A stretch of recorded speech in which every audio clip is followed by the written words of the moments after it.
Bonjour à toutes et à tous, bienvenue sur cette séance qui va nous permettre de parler de la rupture du contrat de travail.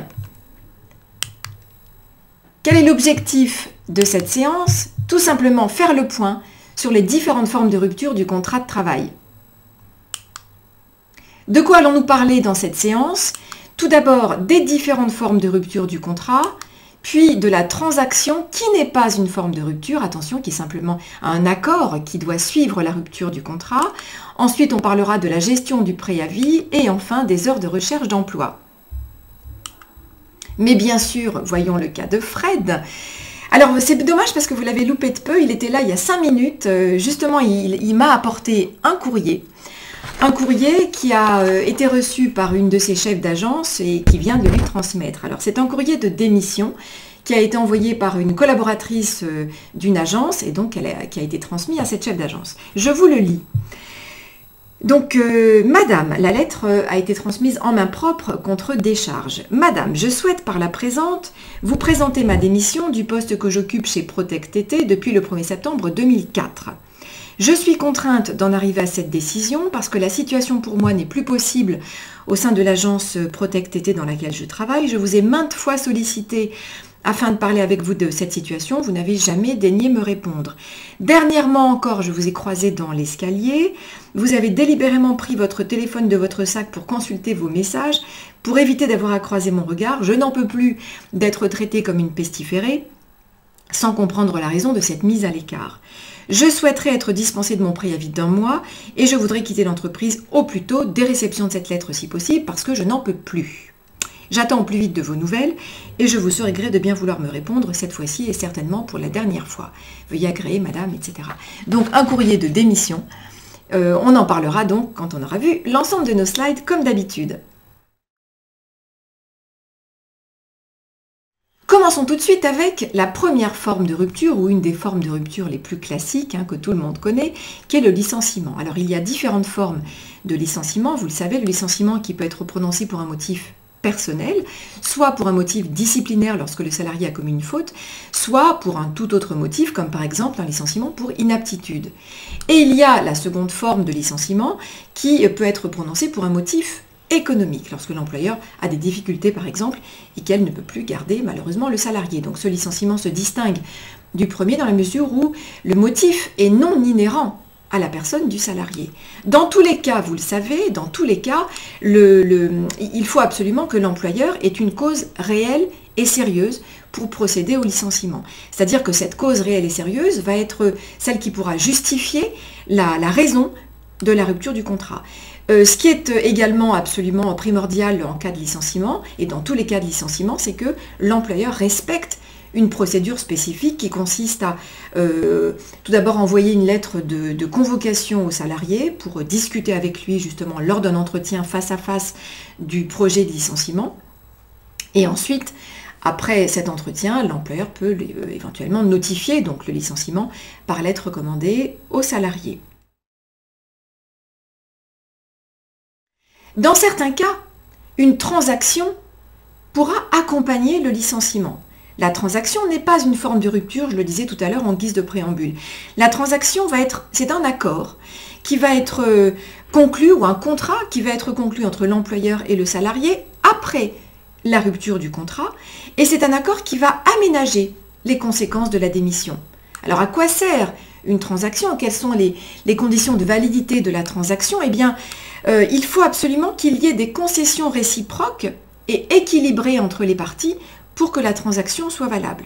Et donc, dès lors qu'on a réussi à trouver donc des concessions réciproques de part et d'autre, de l'employeur et de la part du salarié, eh bien, la transaction a autorité de la chose jugée entre les parties, c'est-à-dire qu'on a conclu un accord, et donc ça veut dire que les parties ne pourront plus ensuite contester cet accord devant le Conseil des prud'hommes. Dès lors, bien sûr, que les concessions sont réciproques. La plupart du temps, dans les entreprises, on constate qu'on réalise une transaction ou on transige lorsque on sait que le motif de licenciement n'est pas exactement, on va dire, prononcé dans les règles de l'art. On sait que le licenciement, en gros, est un peu bancal.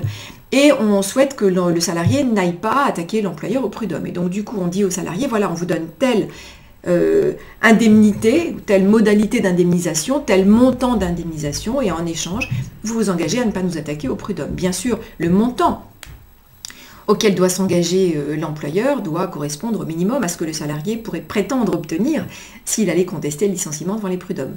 Un bon accord vaut mieux qu'un mauvais procès, comme on dit. Passons à la deuxième forme de rupture, là encore la deuxième forme la plus répandue de rupture, qui est la démission. Alors, quelles sont les conditions de validité de la démission? Alors, tout simplement, et nous dit le Code du travail, la volonté de démissionner de la part du salarié doit être claire et non équivoque. Non équivoque, ça veut dire quoi? Ça veut dire qu'une démission, par exemple, assortie de griefs à l'encontre de l'employeur, ne pourrait pas être considérée comme valable. Une lettre de démission, ça va vous rappeler quelque chose, qui précise un certain nombre de griefs que le salarié peut reprocher à son employeur, certains défauts d'engagement par rapport à ce que l'employeur s'était engagé à faire vis-à-vis du salarié, par exemple, peut parfaitement être contesté par la suite. Donc la démission peut être considérée comme nulle et non avenue. Quelles sont les formes que doit prendre la démission? Alors c'est très très souple parce que rien n'est imposé par le Code du travail. Autrement dit, les conventions collectives peuvent prévoir éventuellement un formalisme particulier pour la forme de la démission. Exemple, un courrier rédigé par le salarié, envoyé à l'employeur en recommandé par exemple, ou alors en main propre contre décharge. Les conventions peuvent les prévoir, ou pourquoi pas le contrat de travail, mais rien n'est imposé par le Code du travail. Donc c'est très souple, là, le formalisme de la démission. Mais attention, la démission, pour être valable, doit témoigner ou doit faire valoir d'une volonté claire et non équivoque de démissionner de la part du salarié.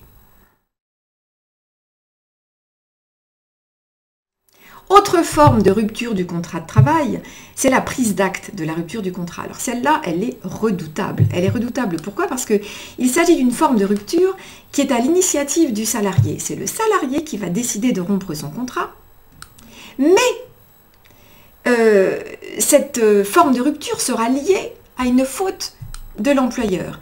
Et donc cela suppose que le salarié saisisse le Conseil des prud'hommes après la rupture. Autrement dit, je pense que vous avez compris, il peut s'agir d'un salarié qui, lui encore, s'estime lésé pour quelque raison que ce soit dans ses droits par rapport à son employeur. Il estime que l'employeur ne respecte pas ses engagements vis-à-vis de lui pour quelque raison que ce soit. Ce salarié peut donc rompre son contrat de travail sans qu'il s'agisse d'une démission.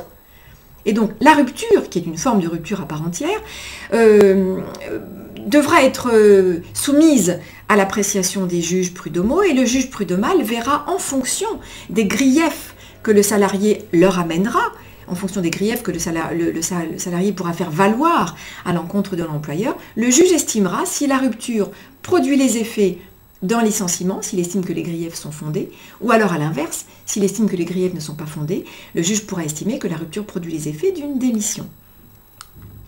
Donc, je répète, la prise d'acte n'est ni une démission ni un licenciement, c'est une forme de rupture autonome, à part entière, mais qui va produire les effets de l'une ou de l'autre, donc du licenciement ou de la démission, selon la nature des griefs reprochés à l'employeur.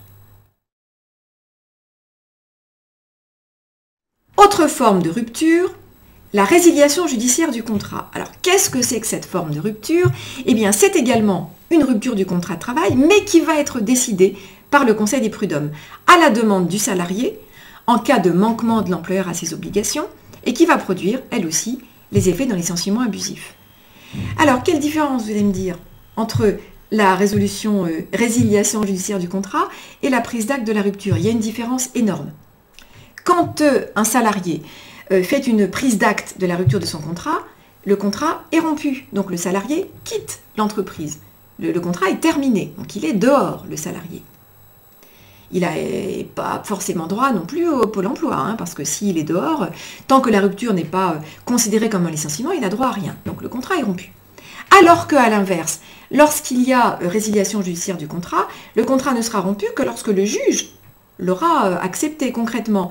Le salarié n'est pas bien, il est dans l'entreprise, il a des griefs à l'encontre de l'employeur. Toujours en étant dans l'entreprise, il va saisir les prud'hommes en disant « Voilà, je vous demande, messieurs, mesdames les juges, de bien vouloir rompre le contrat. en raison des griefs que je reproche à mon employeur. Ça veut dire que tant que les juges n'ont pas répondu ou n'ont pas donné leur jugement, le salarié, il est toujours dans l'entreprise, le contrat de travail continue à courir. Donc il est entre parenthèses au chaud. Enfin, psychologiquement, ça peut être difficile à vivre, ce type de rupture, parce qu'en attendant, le salarié est là, justement, et psychologiquement, il faut avoir le courage de vivre face à l'employeur tous les jours. Mais enfin, c'est quand même plus confortable, entre parenthèses, que la prise d'acte. Alors, quels sont... l'employeur, s'agissant de la résiliation judiciaire du contrat, peut également demander au juge de rompre le contrat. Mais alors, pour une seule raison, c'est s'il souhaite rompre le contrat d'apprentissage d'un salarié après la période d'essai. Donc s'il invoque une faute importante du salarié qui légitimerait donc une rupture. C'est le juge judiciaire, le juge prud'homal, qui devra donc prononcer cette rupture.